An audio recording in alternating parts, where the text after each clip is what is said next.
Saudari-saudaraku dan Romo Yosef yang terkasih, selamat pagi.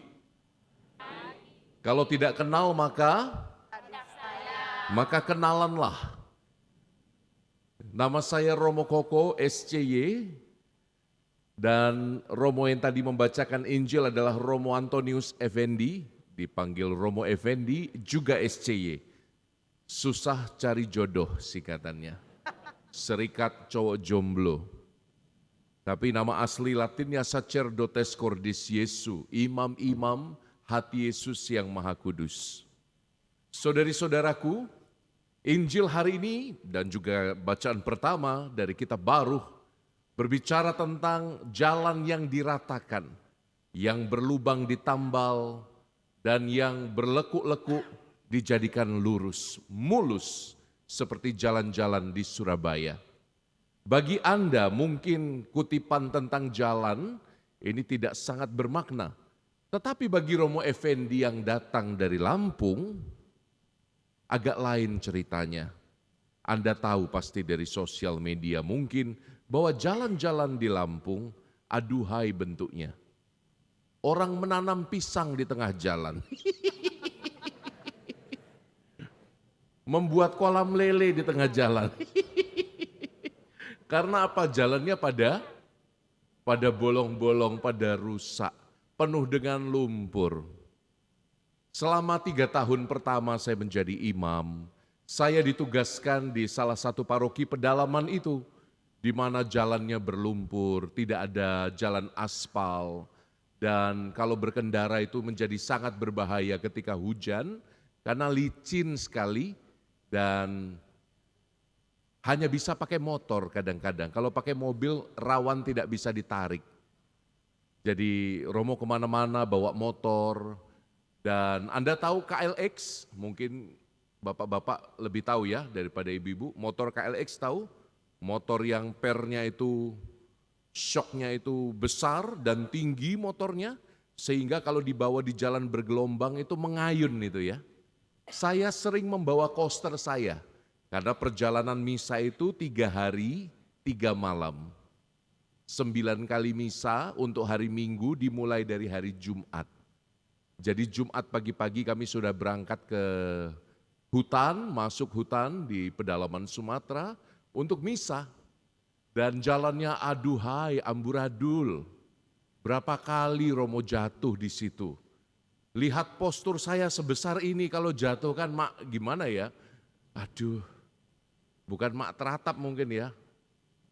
Jadi satu kali saya bawa koster saya dengan kecepatan cukup tinggi, dia duduk di belakang motor KLX itu, saya bawa ngebut sekali, tapi kan jalannya bergelombang. Saya pikir, oh nyaman sekali motornya, tidak akan apa-apa dia. Rupanya ada lubang yang cukup besar. Ketika saya masuk lubang itu motornya membal, pernya itu membal sehingga koster yang duduk di belakang membawa tas misa, dia terbang ke atas, lalu motor itu kan jalan, tetap jalan toh, sementara dia mendarat ya toh. Ketika mendarat, bokongnya itu mendarat di ujung motor KLX itu ada besi itu ya, untuk pegangan itu. Jadi lecetlah bokongnya, pendarahan. Lalu dia teriak, Romo, saya masih mau menikah Romo. Saudari-saudaraku yang diberkati Tuhan, kalau engkau membaca dari kitab Baruh, dari bacaan pertama, kita akan mendengarkan apa yang nanti akan diserukan oleh Yohanes Pemandi. Nama paroki ini ya, Yopem. Yopem. Yopem apa Yopem? Hah? Kan pemandi. Pem dong. Kalau pemandi. Batak gitu, pemandi. Jadi di paroki Yopem ini sesuai ya. Kita mendengarkan seruan yang sama dari kitab pertama yang kita baca dalam bacaan pertama, kitab Baruh. Baruh itu menubuatkan bahwa nanti anak-anak Yerusalem, anak-anak Israel yang dibuang ke tanah jajahan, dibuang ke tanah-tanah para penguasa. Berapa kali dalam kitab Perjanjian Lama kita membaca ini kan, Israel dibuang ke Babilonia, Israel dibuang ke Persia, Israel dibuang. Jadi anak-anaknya disuruh jalan kaki, tapi baru menubuatkan pada saat Tuhan datang, anak-anak Israel itu akan dikembalikan dengan tandu, bukan hanya berjalan, tapi dengan tandu kemuliaan akan dikembalikan. Dan sukacitanya akan menjadi penuh. Dan itu yang juga diserukan oleh Yohanes Pemandi itu ya. Yohanes Pemandi itu menyerukan juga yang sama. Ternyata kepulangan Israel memang harus disiapkan oleh Tuhan. Ini semua melambangkan apa? Melambangkan hidup kita yang kadang-kadang juga masuk dalam pembuangan yang kita pilih sendiri. Betapa banyak orang tidak bisa lagi menjadi fungsional, tidak bisa lagi menjadi dirinya sendiri karena begitu banyak masalah menghampiri hidupnya. Begitu banyak orang dan umat Kristiani yang Romo jumpai menanggung beban terlalu berat dalam hidup. Sehingga dia seperti orang buangan, tidak bisa melihat harapan yang ada di depan. Bacaan-bacaan hari ini bersabda pada Anda saudaraku. Kalaupun masalahmu terlalu berat, ingat, masih akan ada yang kudus, yang datang, yang membuka jalan bagimu, yang meratakan, yang berlubang-lubang ditambal, supaya kamu jalannya lebih ringan pada saatnya nanti. Tapi syaratnya satu, Anda harus membiarkan dia berjalan di depan. Berapa kali dalam Injil kita dengar Yesus berkata, mari ikutlah aku.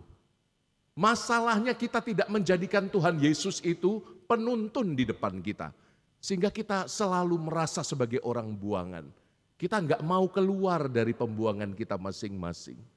Karena apa? Kita tidak membiarkan Yesus menuntun hidup kita. Meratakan jalan di depan kita.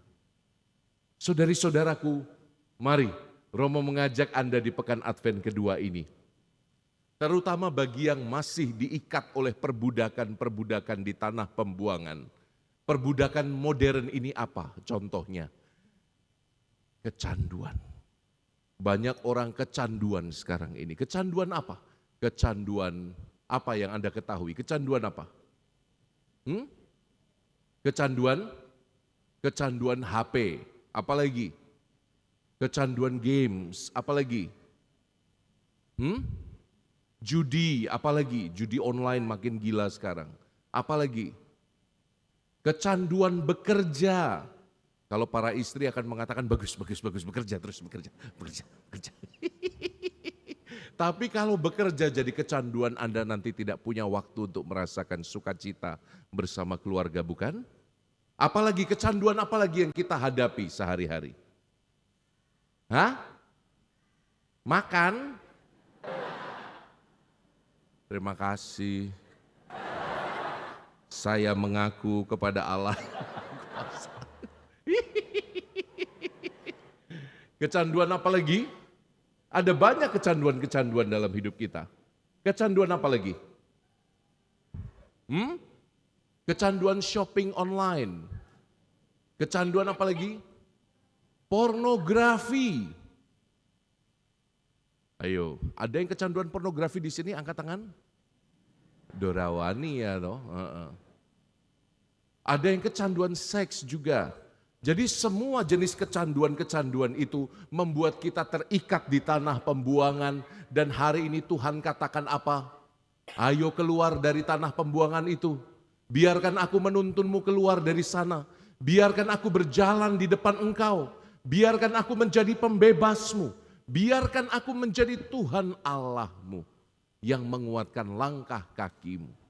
Tanpa Tuhan kita akan selalu diperbudak oleh kedagingan kita. Tanpa Tuhan di depan kita, kita akan selalu diperbudak oleh hawa nafsu kita. Kita diingatkan pada bacaan kedua bukan? Bacaan kedua tadi dari surat Rasul Paulus kepada jemaat di Filipi, indah sekali.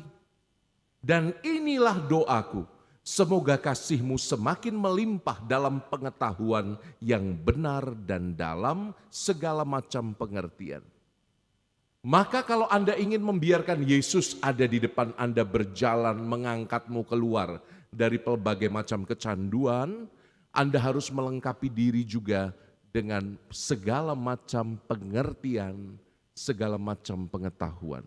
Gunakan rasio Anda, karunia akal budi Anda untuk mengatasi hawa nafsu Anda.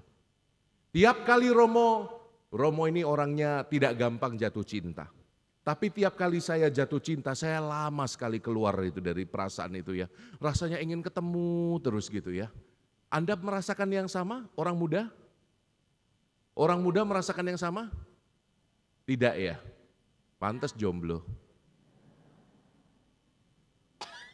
Dan kalau Romo sedang dalam godaan, saya akan berusaha untuk menggunakan akal budi saya.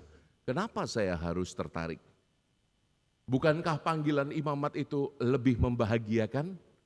Bukankah saya dengan tidak memiliki satu orang spesial, saya justru menjadi orang yang spesial bagi banyak orang?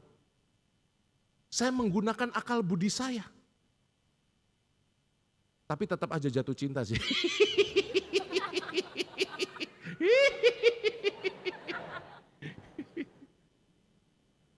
Kalau Romo Effendi itu mulai jatuh cinta, dia pasti akan buka kacamatanya, lalu memulai membuat tanda salib ini ya kayak gini, waduh.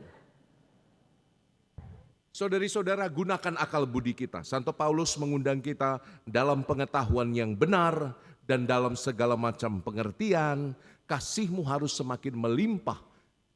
Maka kalau mau Yesus berjalan di depan, pakai akal budimu. Tidak cukup hanya menggunakan kasih, tapi pakai juga akal budimu untuk menuntunmu keluar dari tanah perbudakan. Dan semoga bacaan-bacaan hari ini betul-betul membuat Anda sadar. Poin pertama Romo tadi, tiap orang punya tanah perbudakannya sendiri. Tiap orang punya godaannya masing-masing. Tapi yang kedua, harapan selalu ada di depan. Biarkan Yesus menuntun Anda, karena hanya Dia yang bisa meratakan jalanmu. Meratakan bukit-bukit dan tanah yang bergelombang akan diluruskan oleh Tuhan. Dan yang ketiga, bagaimana caranya supaya kita bisa bersama Yesus meratakan jalan-jalan yang terjal itu? Tidak lain tidak bukan latihan menggunakan akal budi. Tidak ada jalan lain. Bersama-sama dengan orang-orang yang kita kasihi, kita mencoba menganalisa apa yang menyebabkan aku masih diperbudak oleh kecanduan-kecanduan hidupku. Minta rahmat Tuhan supaya semakin mendalam kasih-Mu, semakin mendalam akal budimu. Kemuliaan kepada Bapa dan Putra dan Roh Kudus.